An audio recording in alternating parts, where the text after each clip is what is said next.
Chapter 1. Natalie. Winter in New York City is dirty business. A nasty, grayish hue hangs over the city from November through late March. During my first winter in the city, I've experienced everything from slushy puddles that soak through even the most resilient boots, to icy sidewalks, to the delightful combo platter of fried onions from vendor carts melding with mystery steam from the underground, creating a smell that defies description. I love every stinky, icy, frigid inch of it. While others hide out inside, I take to the streets with my dog Fluff on a leash. Her full name is Fluffernutter, but don't judge me. I was 9 when I named her, after my favorite food group at the time. And 14 years later, she's still my most faithful companion and the one tie to my old life that I brought to my new life. She goes everywhere with me, except school. I tried to get her in there, once, but was stopped at the door by stone-faced Mrs. Heffernan, who told me school is no place for animals. Even after I swore I'd keep her under my desk and out of the way all day, the answer was still no. She cited health codes and rule books, her spittle hitting me under my left eye. Taking Fluff home cost me a personal day, and I swear Mrs. Heffernan still checks under my desk every day when I'm on recess or dismissal duty, just to make sure Fluff isn't there. Because I can't take my 20-pound baby to school with me, I hired a dog walker to care for her during the day. That's working out well, except for the time Fluff bit one of the poodles. The dog walker was irked, but I'm certain poor Fluff was only defending herself. She was quite indignant and put out by the entire incident. I told her she has to behave herself or get stuck inside all day if the dog walker fires us. Fluff has behaved admirably ever since. I'm rewarding her good behavior today with a long walk through the village. The wind is bitingly cold, and snow flurries fill the air on this early January day. It's the kind of bitterly cold New York day that keeps even the hardiest of souls inside, so Fluff and I have Bleecker Street mostly to ourselves. As I'm still somewhat new to the city, everything about it fascinates the girl from Nebraska. I love the architecture and the chaos, as well as the taxi cabs and the bikes that zigzag the streets on even the coldest of days. I love the stylish women who put together amazing outfits I'd never conceive of on my own. The handsome men, the diversity, the dreadlocks, the tattoos, the music, the theater, the piercings, and the food. I despise the poverty, the homeless sleeping outside, the grime, the graffiti. Overall, I love a whole lot more than I hate. My roommate made fun of me for weeks when I first arrived because I gave money to every poor person I encountered. She told me I'd be broke before Christmas if I kept that up, so I stopped. But my heart still breaks every time I walk by someone in need, because I wish I could help them all. Most of all, I love that I feel safe here. If you're someone who worries the city is dangerous, you'll think that sounds crazy. But when you've survived what I have, safety is relative.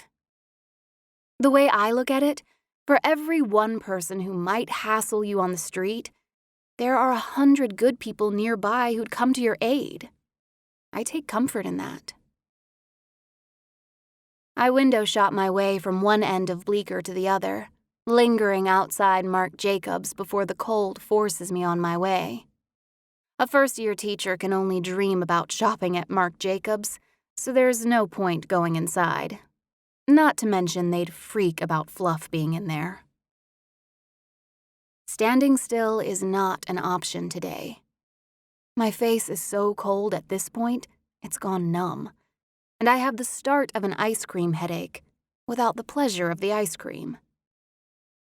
I'm thinking about heading home to the cozy apartment I share with one of my colleagues, when activity in the playground at the end of the street catches my attention.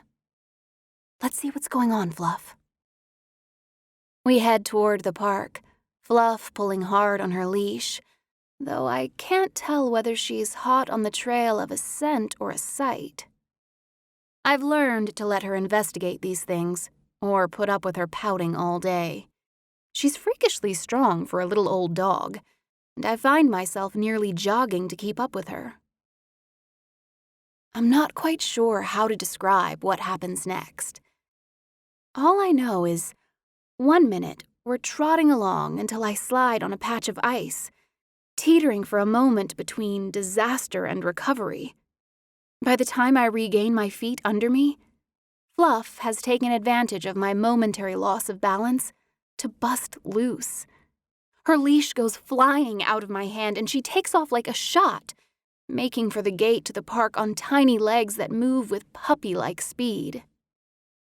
Fears of her fragile body being crushed under the wheel of a taxi keep me running as fast as I can, calling her name as I go.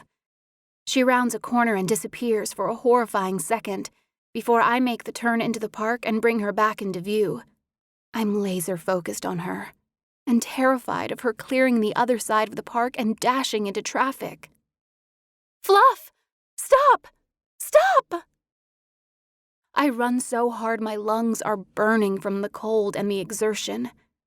My eyes are tearing, also from the cold, as well as the sheer terror that my defenseless little dog is going to end up as roadkill if I don't get to her, fast. Fluff! I hit something hard and go down harder, landing on my back. You know what it's like when you get the wind knocked out of you, and for a whole minute, or even longer, you can't breathe? That's me, lying on the ground in the bleaker playground, staring up at the cloudy gray sky, unable to get air into my startled lungs. I actually begin to wonder if I'm dead. Have I been hit by a bus, or a cab, or a bike, or some other vehicle? Am I drifting between life and death?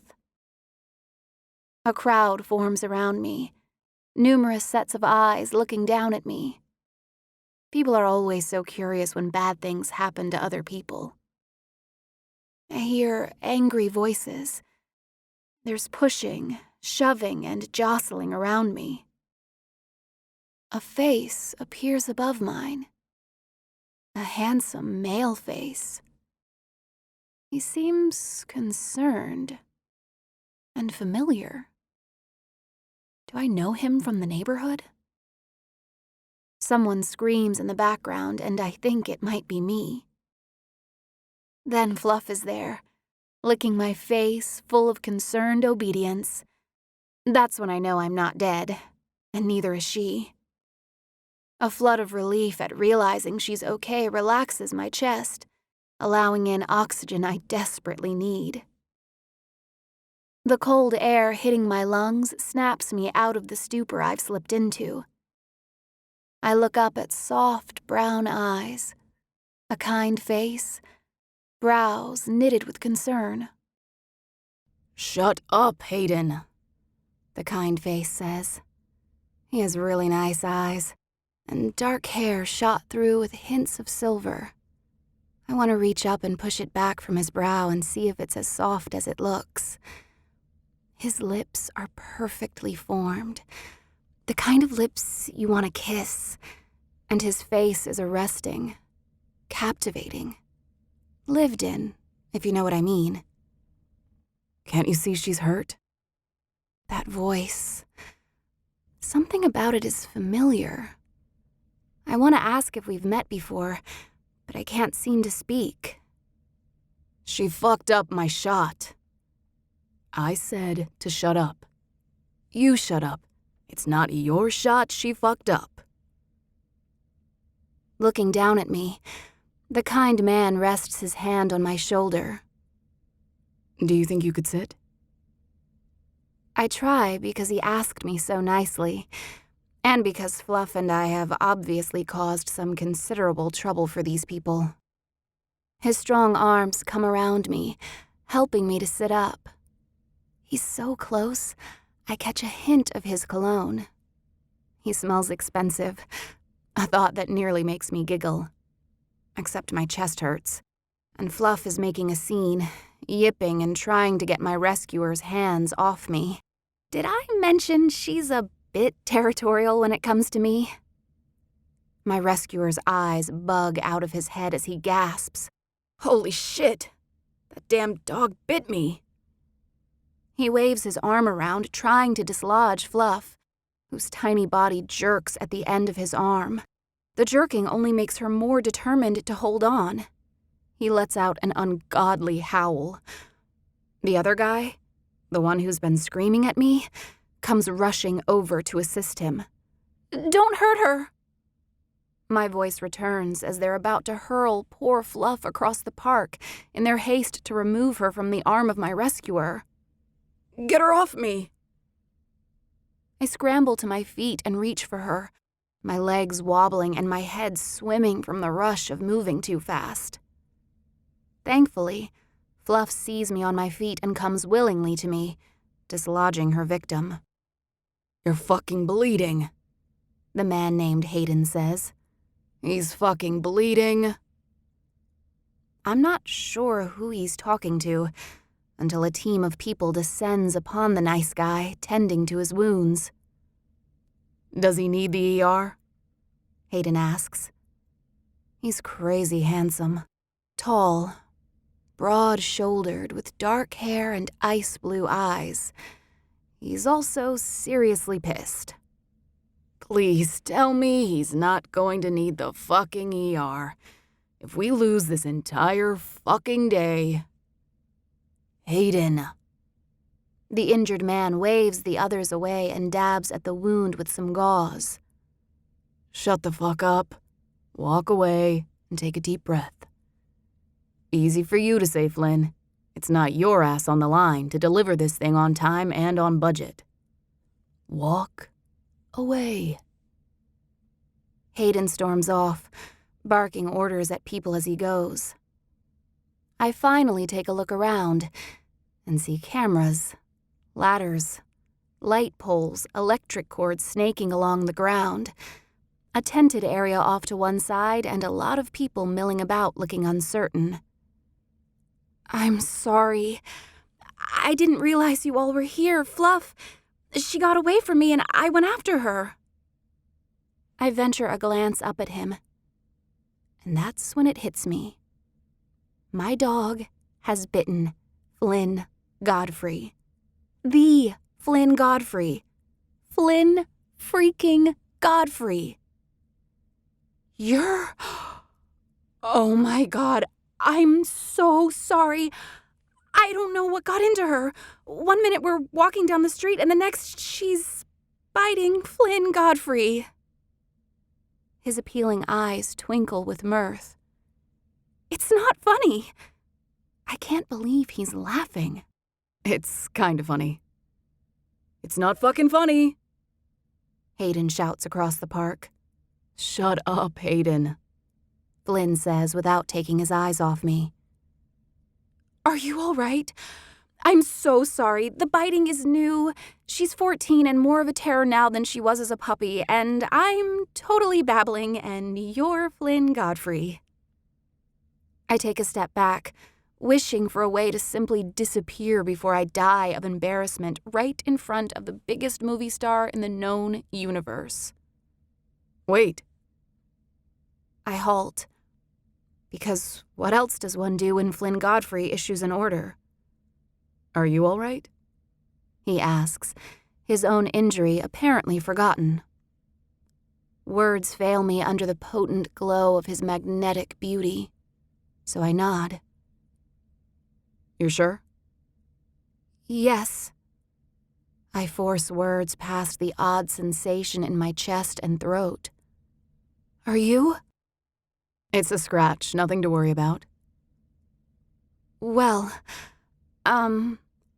it was nice to meet you.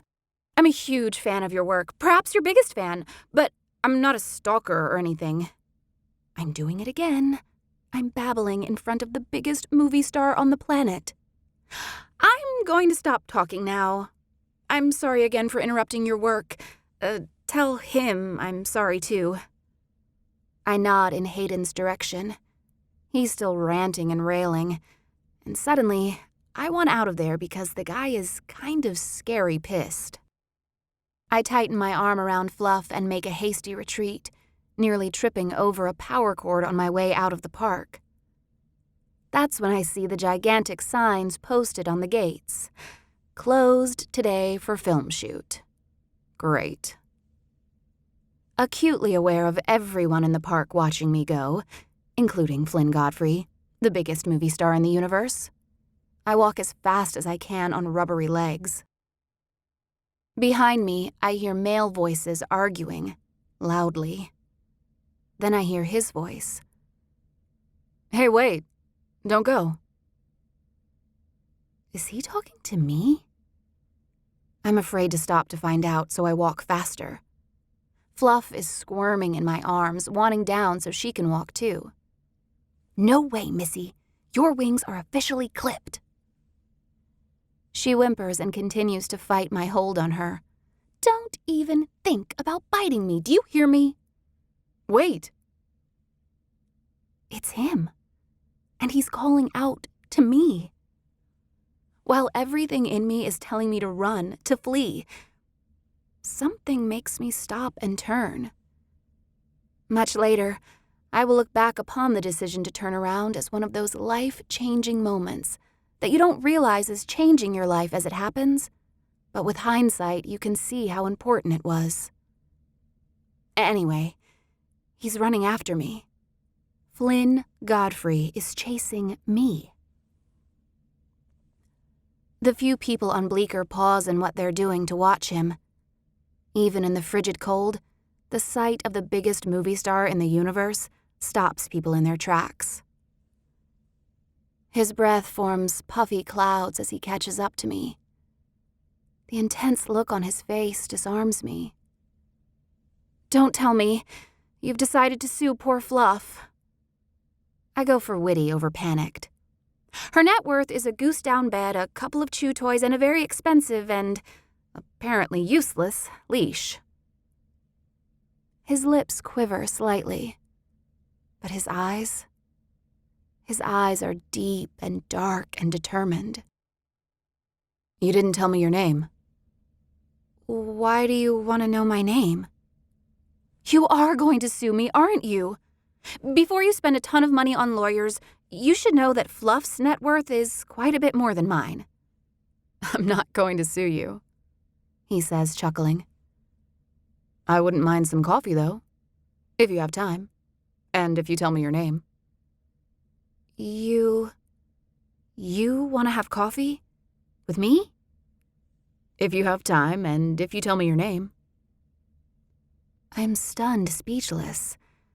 And people who know me will tell you that happens, well, never. They call me Chatty Cathy at school because I like to talk to my colleagues at lunch when most of them would prefer a few minutes of quiet. You do have a name, don't you? It's, Natalie. Natalie. That's a good name. Does it come with a last name? Bryant? Sometimes my new name still feels funny coming off my lips. But the old name? The old name belongs to the old life, and neither has any place here in my perfect new life that's just gotten a lot more perfect. Natalie Bryant and Fluff. He raises his hand as if to pet Fluff, but her growl makes him think better of it. Fluffernutter. Excuse me? That's her full name. Fluff is her nickname. I don't know why I tell him that. But when he laughs, hard, my stomach feels all fluttery and strange. I made Flynn Godfrey laugh. As he wipes a laughter tear from the corner of his eye, I discover I quite like making Flynn Godfrey laugh. Well, isn't this turning out to be